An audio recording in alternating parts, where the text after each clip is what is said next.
Yo, yo, yo, Soup Squad! It's your boy Nimbo Soup again.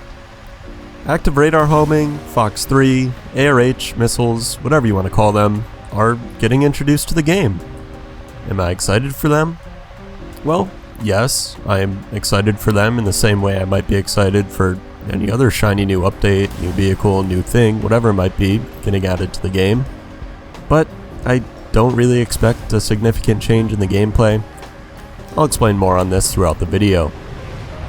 Before we get into it here, I have no idea if you can still go test these missiles in the dev server event or not.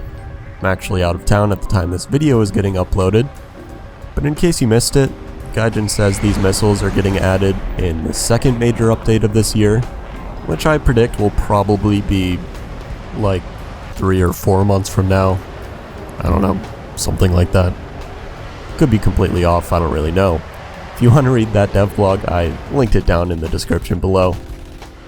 In that same post, Gaijin pretty much says that they understand 16 versus 16 is too much, so I think it's actually looking quite promising for lobby sizes to get lowered, but I don't really want to get my hopes up too high quite yet. This is the snail we're talking about here.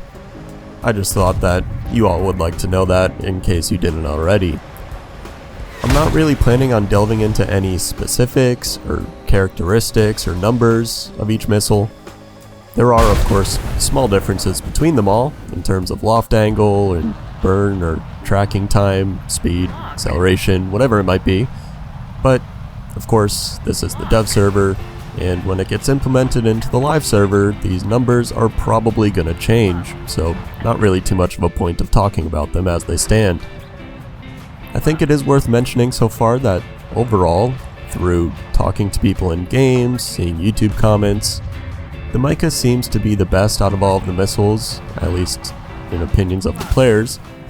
For me, the differences are definitely noticeable, but just barely.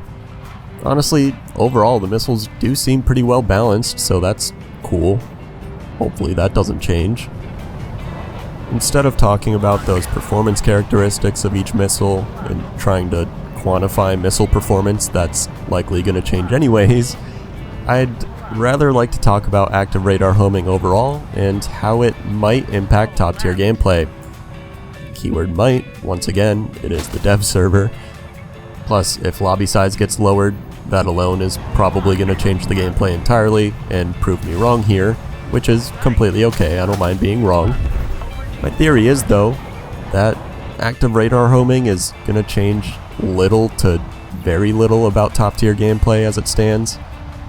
After going through Nimbo Soup's super rigorous testing gauntlet, aka being played for a few hours, I've come to the conclusion that these missiles are basically just buffed versions of the semi-active radar homing missiles, or the SARH missiles that we already have in-game, at least in terms of the characteristics I was talking about earlier, being burn time, acceleration, speed, whatever.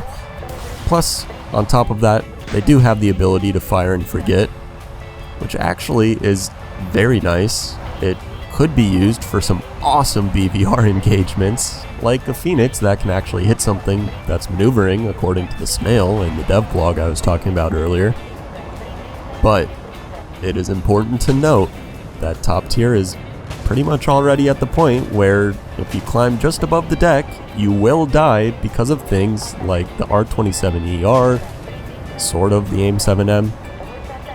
ARH being basically a buffed version of these might just exacerbate the climbing issue in a 16 versus 16 match especially. And, based on the dev blog, I think Gaijin already understands this, which should be good.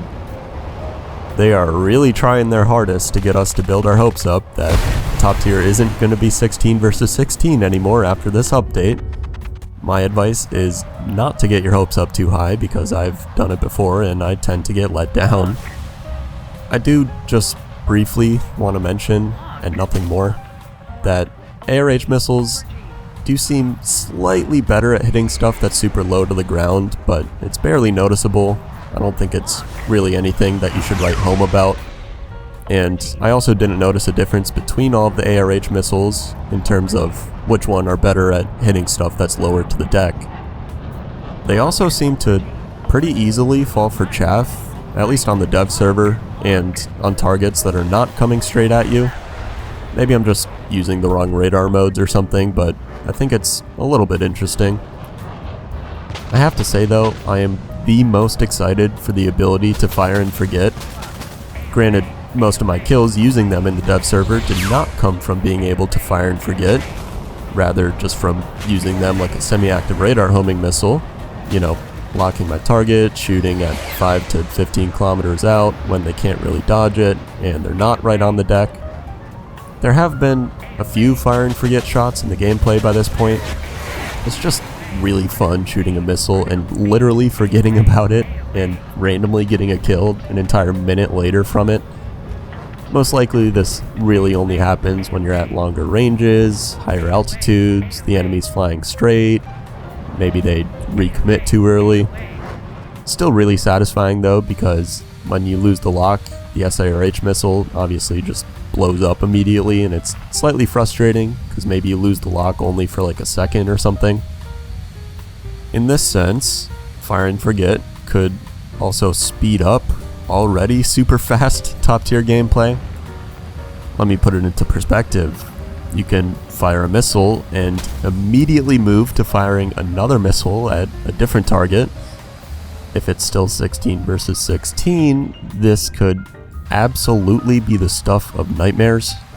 I really hope it's not still 16 versus 16 when these get released because of that. Like, if you try to climb even the tiniest bit, there's going to be 10, 20 missiles that are already loitering in the air. They see you, and you're just immediately dead. Doesn't sound too fun.